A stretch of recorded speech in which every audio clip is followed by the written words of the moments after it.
Back at the New Bern battlefield, I am at Redan 3.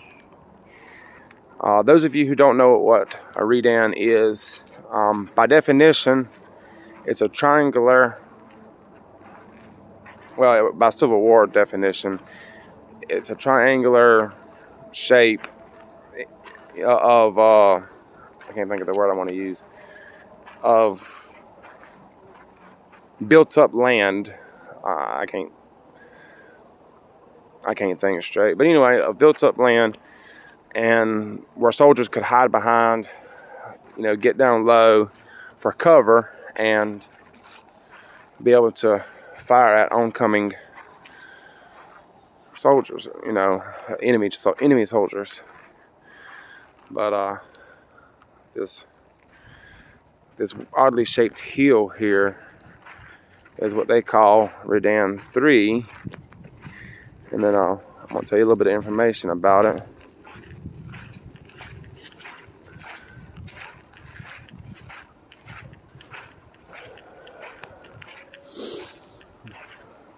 Here it says, as Major Carmichael and his men fought off the initial federal assaults, the 33rd North Carolina arrived and deployed to their aid. Colonel Clark M. Avery and 5 of his companies joined Carmichael in Redan 3, which is right here in front of us, while 4 companies under Major William G. Lewis advanced across Bull Branch to occupy Redan 1. So if you got Redan 3 here, they were going over to Redan 1. Lieutenant Colonel Robert F. Hoke was placed in reserve with 1 company behind Redan 3 in a small ravine.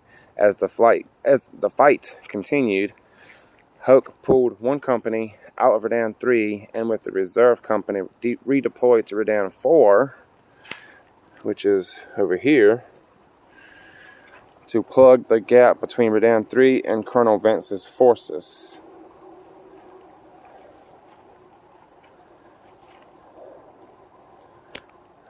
Which I guess would be over here.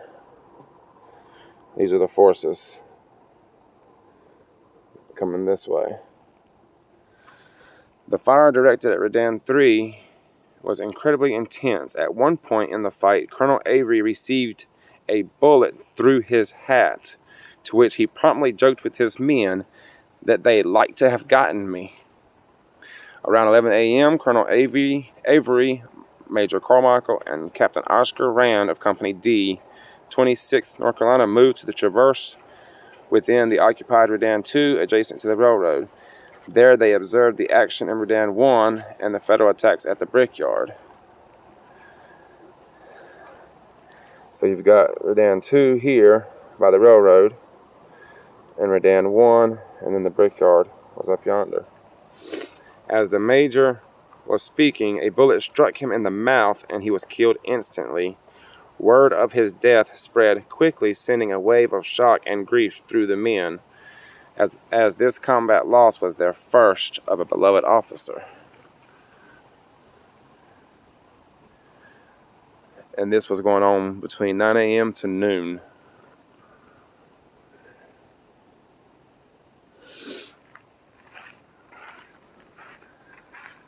So it looks like the incoming troops were on the other side of Bull Branch, which is that body of water you see there. So they were on this side of Redan 3, fighting that way across the branch.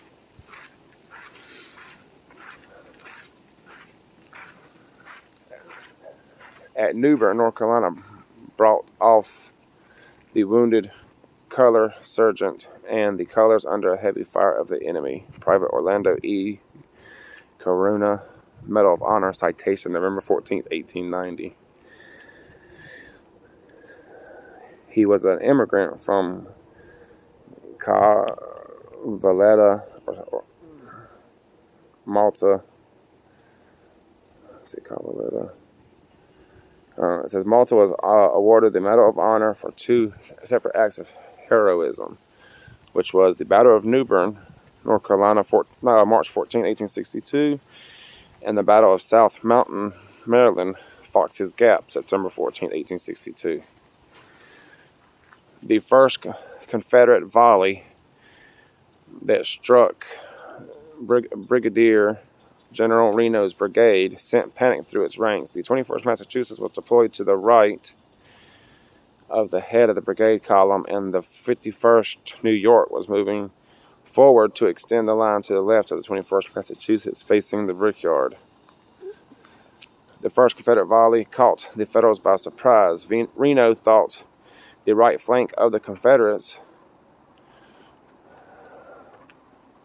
lost my place. Was at the Brickyard and was unaware of the Confederate positions across Bowling Branch, which again, Bowling Branch is that body of water right there in front of us. Quickly, Reno changed his brigade front and redeployed his men to face the new threat across the swamp. So in other words, he's saying that they were fixated on the Brickyard, but then he realized that he had threats over here. So he deployed his men to start taking care of the threats over here. Colonel Edward Ferrero advanced his 51st New York down the hill and engaged the Confederates. A heated firefight ensued, and the Federals got the worst of it in their exposed position. The regimental chaplain was killed, several officers were wounded, and the ranks suffered numerous casualties. As Ferrero withdrew his regiment from this exposed position, the color sergeant was shot and the colors fell. Private Orlando Corunna rushed back to his aid amidst a hail of bullets. Corunna picked up the colors and the color sergeant and carried them both to safety. Later, he would be awarded our nation's highest military honor for bravery, the Medal of Honor. Now, when they say color sergeant and the colors, they're talking about the flag. They're talking about the American flag or the battle flag. So, as a matter of fact, right here you can see where it says Corunna rescues the colors. So he literally, amidst a bunch of fire that's coming from the Confederates, he ran and got the color sergeant and the battle flag and rescued them. And so he received the Medal of Honor for that act of heroism. Pretty cool.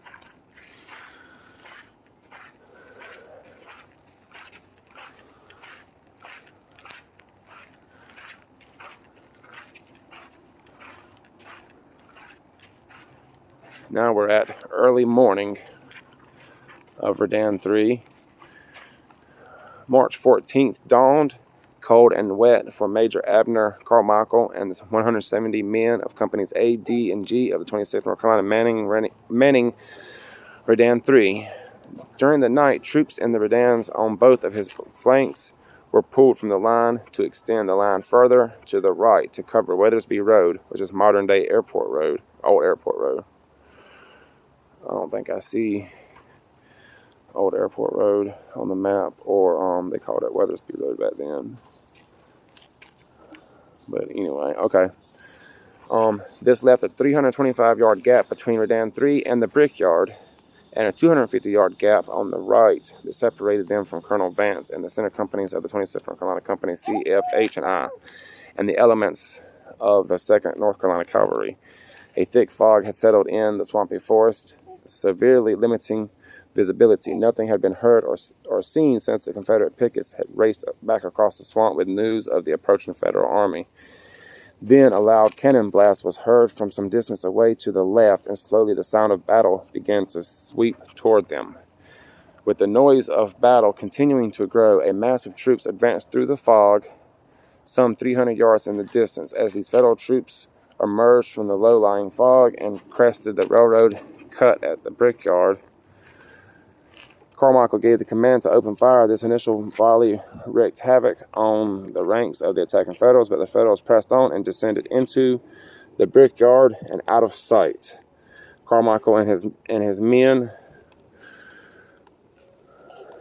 did not have long to wait for a new target. Descending through the fog from the hillside across the creek, the Federal Army deployed one regiment after another, extending to Carmichael's right.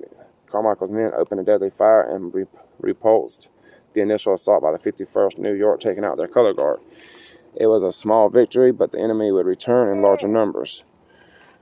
Carmichael could now hear Colonel Vance and his men engaging the enemy to their right, but he could only worry about what was in front of him. A second Federal attack was deploying and concentrating their fire on his position, and he and his men would not be able to hold for long without additional support. And this was going on from 7:30 to 8:30 a.m.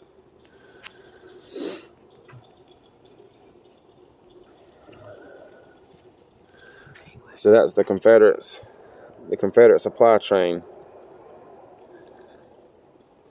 So I guess that would be the reason why they wanted to get over here to the brickyard. And I know at the beginning of the trail there was mention of the Confederates unloading the supply train and the Federals coming in and attacking.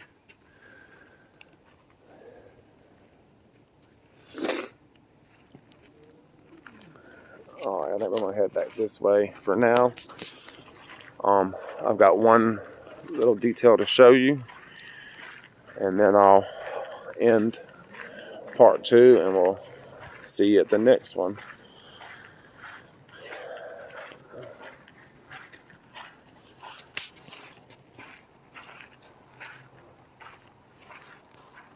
This is a monument, North Carolina Great Seal. Well, it's the state seal for North Carolina. Essa Quam Videri. I think it's actually pronounced Essa Quam Videri, because in Latin, I think it's Latin, and in Latin the V sounds like a W. 26 North Carolina. Colonel Zebulon B. Vance, Lieutenant Colonel Henry K. Burgwin, Major Abner B. Carmichael. The men of the 26th Regiment would dress on their colors in spite of the world. Companies: A. Jeff Davis Mountaineers, B. Waxhaw Jackson Guards, C. Wilkes Volunteers, D. Waite Guards, E. Independent Guards, F. High Britain Guards, G. Chatham Boys, H. Moore Independents, I. Caldwell Guards, K. PD Wildcats. All right. So this is the other side of the monument. On this side it just says North Carolina, and it says 26th Regiment, North Carolina Troops, Zebulon Baird Vance, Colonel. And then it says Abner Bynum Carmichael, which was a major. And then Henry King Burgwin Jr., which is Lieutenant Colonel. Soldiers, the enemy is before you, and you will soon be in combat. You have the reputation of being one of the best drilled regiments in the service. Now I wish you to prove yourselves one of the best by fighting. Men, stand by me, and I will by you. Lieutenant Colonel Henry Burgwin Jr. to the men of 26th North Carolina on the evening of the battle. On March 14, 1862, a combined Union Army and naval expedition consisting of 11,000 troops under the command of Brigadier General Ambrose Burnside commenced an assault upon Brigadier General Lawrence O.B. Branch, or O.B., Lawrence O.B. Branch's 4,000 man Confederate defenses at New Bern. The 26th North Carolina was assigned to defend the right section of the Confederate line following Bull and Branch from the Atlantic and North Carolina Railroad west to Bryce's Creek. The right wing of 26's... Shoot, I'm getting all tied up. The right wing of the 26th North Carolina's line covered Weathersby Road and was manned by Companies B, E, and K of the 26th North Carolina and several attachments, all under Lieutenant Colonel Burgwin's command. The center of the 26th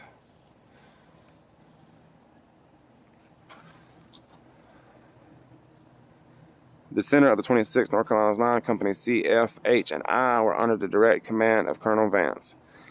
The left wing